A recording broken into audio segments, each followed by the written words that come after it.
오늘은 단재강세 4478년 배달 4354년 양력 3월 31일 음력 2월 열아흘에 이 시간은 3월 넷째 주 수요일 새벽 경배 시간입니다. 이번 주에 한백음께서 주신 말씀은 나누고 가르지 말라는 말씀을 주셨습니다. 이 말씀은 하느님을 모시라는 말씀입니다.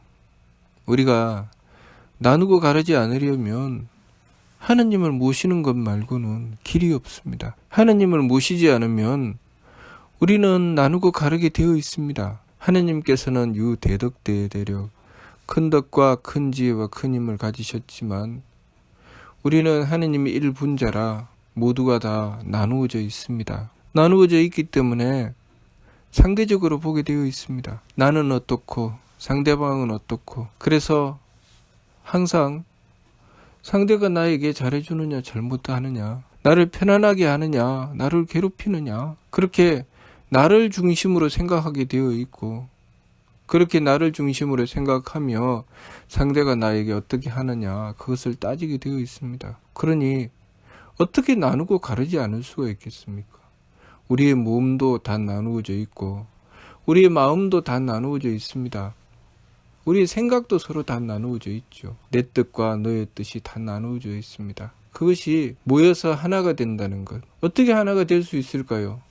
억지로 끼워 맞추면 거기서 온갖 부작용이 생기죠. 억지로 끼워 맞췄을 때 그 속에 억지로 희생해야 되는 것도 생기고 많은 문제가 생깁니다. 그러나 우리가 하느님을 모시게 되면 억지로 하는 것이 없습니다. 하느님께서 베풀어 주셔서 자연스럽게 이루어지지요. 또 우리가 하느님을 모시게 되면 다가오는 상황을 순하게 받아들이게 됩니다. 마치 어머니가 되어서 자식을 기르는 것, 그것은 우리 자연 만물 속에 모두 다 존재합니다. 심지어는 벌레에 이르기까지 자신의 종족을 번식하게 되는 부모가 되는 것, 그리고 그 자손을 길러내는 것, 그 사랑이 항상 존재하죠.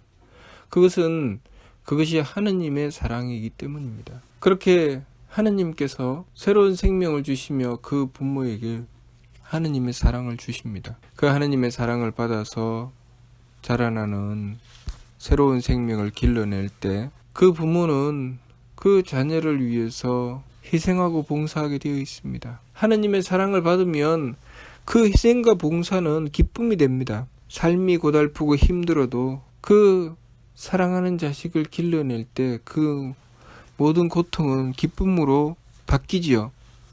그 기쁨은 어떻게 해서 생기는가? 그 자식이 주는 게 아닙니다. 하느님께서 주시는 것이죠. 하느님께서 그 새로운 생명을 주시면서 그 생명을 길러내시기 위해서 하느님께서 주시는 것이 바로 사랑이죠. 만일 그 사랑을 받지 못한다면 어떻게 될까요? 그것만큼 고통스러운 것이 없을 것입니다. 얼마나 많은 희생을 강요당하는지 모릅니다. 너무나도 고통스럽죠. 내가 해야 될 일도 많고 내가 하고 싶은 일도 못합니다. 아이를 낳고 기르는데 엄마가 자기 몸매를 관리할 수가 있나? 편안하게 쉴 수가 있나?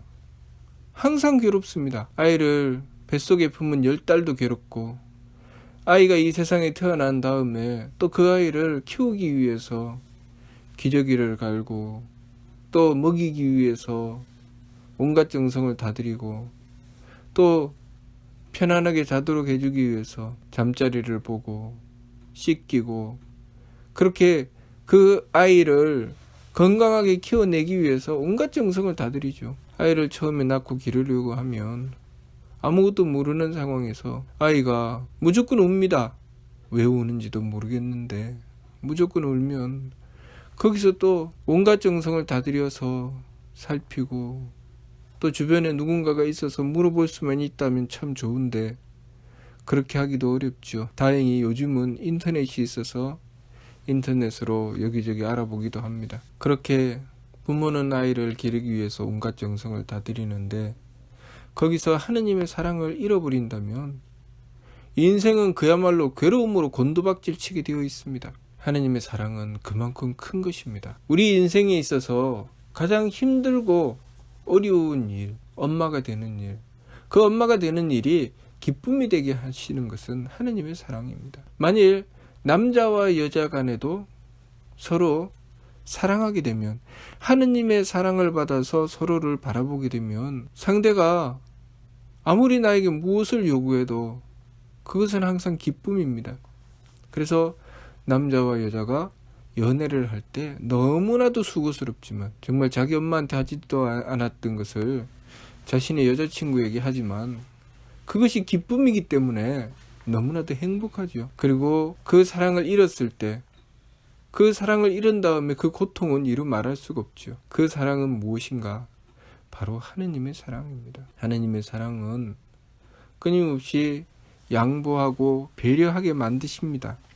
그것이 하느님의 사랑이죠. 우리가 하느님의 사랑을 받고 상대에게 양보하고 배려하며 기뻐하다가도 그 사랑을 잃어버리고 나면 그것이 온통 괴로움이 되어버리고 맙니다. 상대가 근본적으로 마음에 들고 예쁘기 때문이 아니라, 또 내가 원래 상대에게 배려하고 잘해주는 것을 좋아해서가 아니라, 그것은 모두 하느님의 배려라는 것을 우리가 알아야 합니다. 부모가 자식을 낳고 기른다고 해서 모두 다 행복하고 기쁜 것은 아닙니다. 사람에 따라서는 하느님의 사랑이 부족하면 자식을 낳고 기르는 것이 괴로울 수도 있습니다. 또 때때로 자신의 한계, 자신의 한계라는 것이 다른 것이 아니죠. 하느님의 사랑이 충분하지 않을 때 때때로 그 삶이 괴롭고 고통스러울 때가 있습니다. 그러면 자신의 삶이 원망이 되고 한탄이 됩니다. 그러나 하느님의 사랑을 받고 있을 때는 다르죠. 그때는 모든 희생이 당연하게 여겨집니다. 내가 당연히 그렇게 해야지. 왜? 그것이 기쁨이기 때문입니다.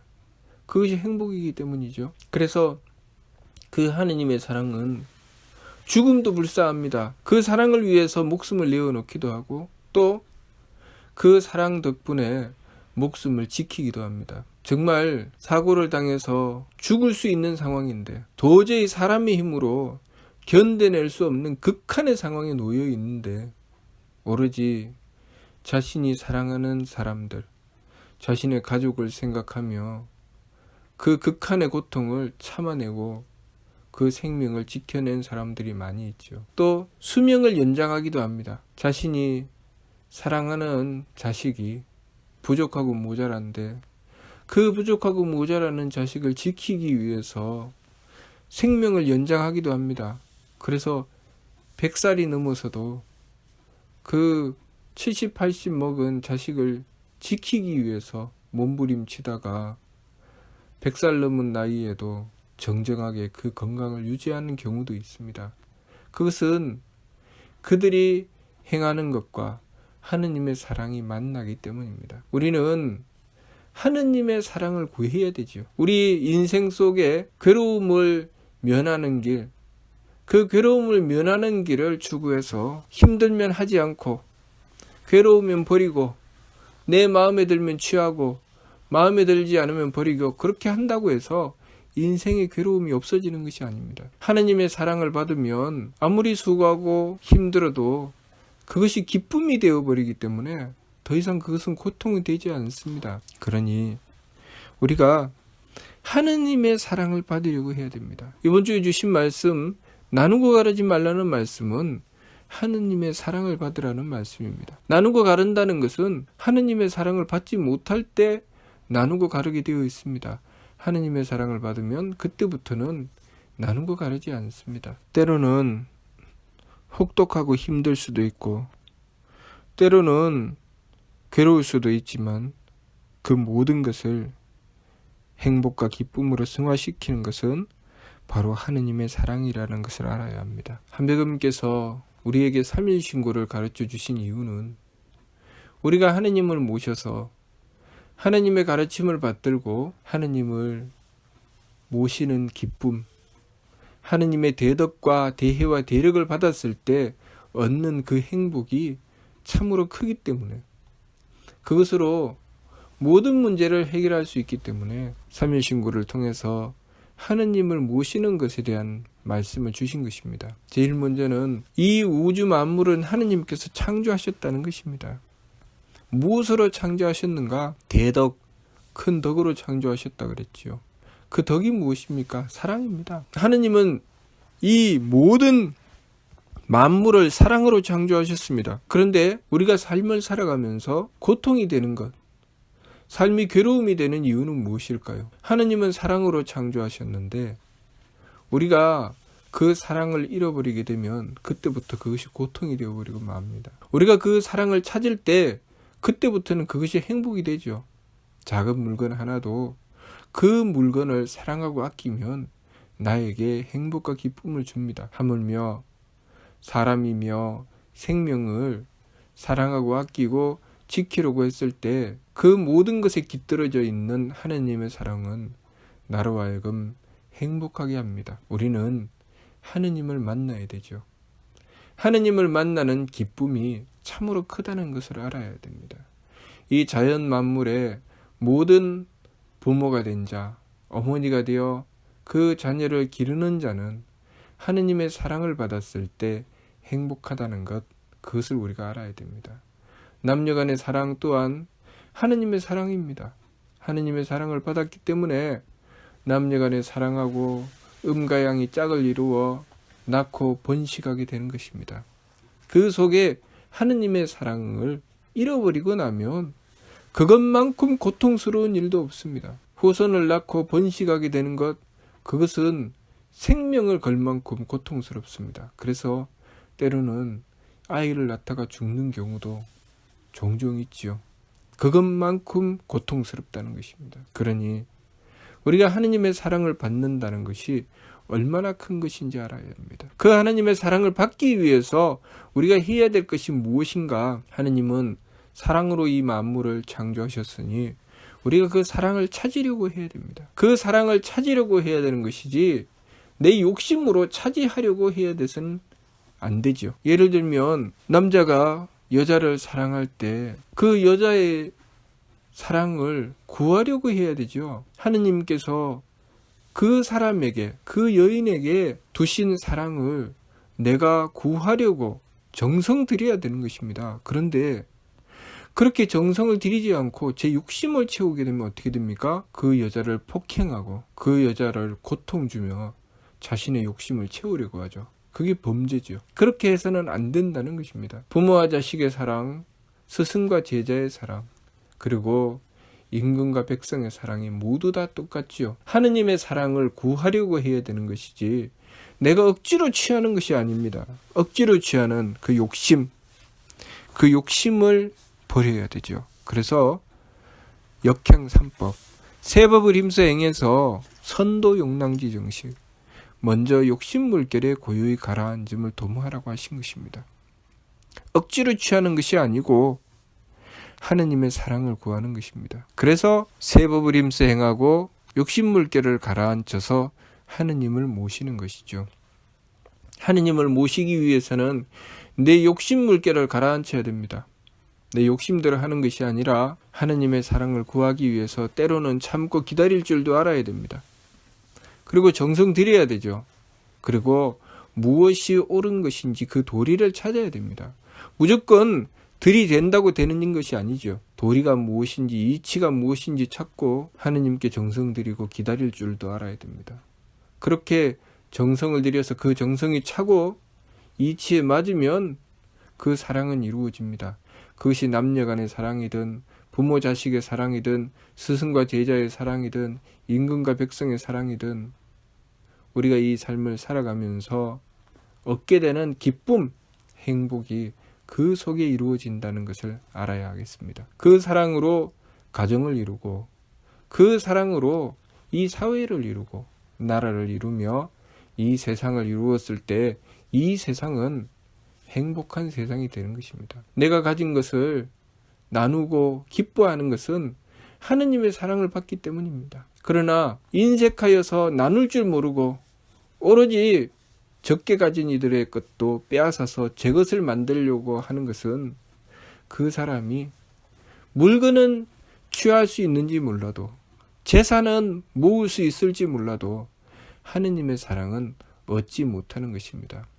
그 사람의 인생은 욕심은 잔뜩 부리지만 행복하지 않습니다. 우리가 인생을 살아가며 자신을 돌아보고 내가 행복한가 행복하지 않은가 살펴보고 만일 행복하지 않다면 혹시 내가 욕심부리며 하느님께 정성 들이지 않고 내 욕심만 채우려고 하는 것은 아닌가 하고 살펴보아야 됩니다. 우리가 하느님이신 한백음을 모시고 한백음의 가르침을 받들어서 세법을 임서행하고 욕심물결을 가라앉히며 오로지 지극한 정성으로 하느님을 모셨을 때 우리의 삶 속에는 하느님께서 곳곳에 심어 놓으신 사랑, 하느님의 덕이 그대로 드러나 나에게 다가온다는 것, 그것을 알아야 하겠습니다. 그래서 내가 물건을 써도 행복하고 사람을 대해도 행복하고 삶을 살아가며 숨쉬고 먹고 그리고 살아가는 그 모든 시간들이 행복으로 바뀌게 되는 것입니다. 그 행복, 그 기쁨은 어디서 오는가? 하느님의 덕으로부터 오는 것입니다. 하느님의 사랑으로부터 오는 것입니다. 우리가 그것을 알아야 됩니다. 다른 곳에 있는 것이 아닙니다. 물건에 있는 것도 아니고 사람에게 있는 것도 아니고 그것은 하느님께 있습니다. 단지 하느님께서 그 물건과 그 사람들에게 하느님의 사랑을 심어 놓으셨습니다. 그래서 사람을 통해서 물건을 통해서 그 기쁨을 얻는 것이지 그 근본은 하느님께 있다는 것, 그것을 우리가 알아야 하겠습니다. 그러니 우리가 하느님을 모셔야 그 사랑을 얻을 수 있고 하느님을 모셔야 나누고 가르지 않을 수 있습니다. 나누고 가른다는 것은 그 사랑을 얻지 못한다는 것이죠. 기쁘지 않다는 것입니다. 그래서 나누고 갈라서 차단하는 것이죠.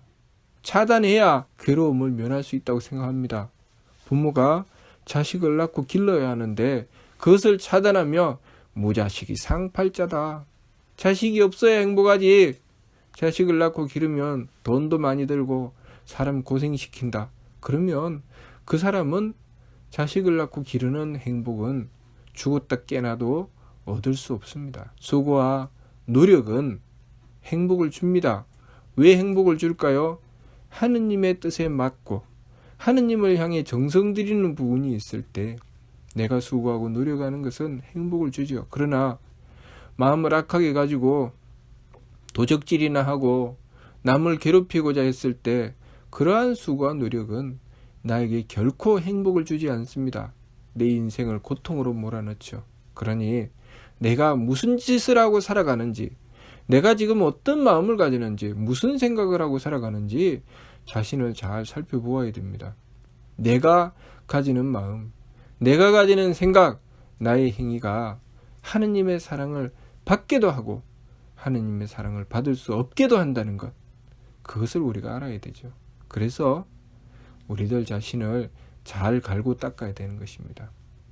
지감조식 금척의 세법을 힘써 행하고 하느님을 모시기 위해서 지극한 정성을 들이며 하느님을 모시기 위해서 내 욕심을 가라앉히고 하느님의 사랑을 우리 삶 속에 곳곳마다 하느님께서 심어 놓으신 그 사랑을 구하고 확인해야 합니다.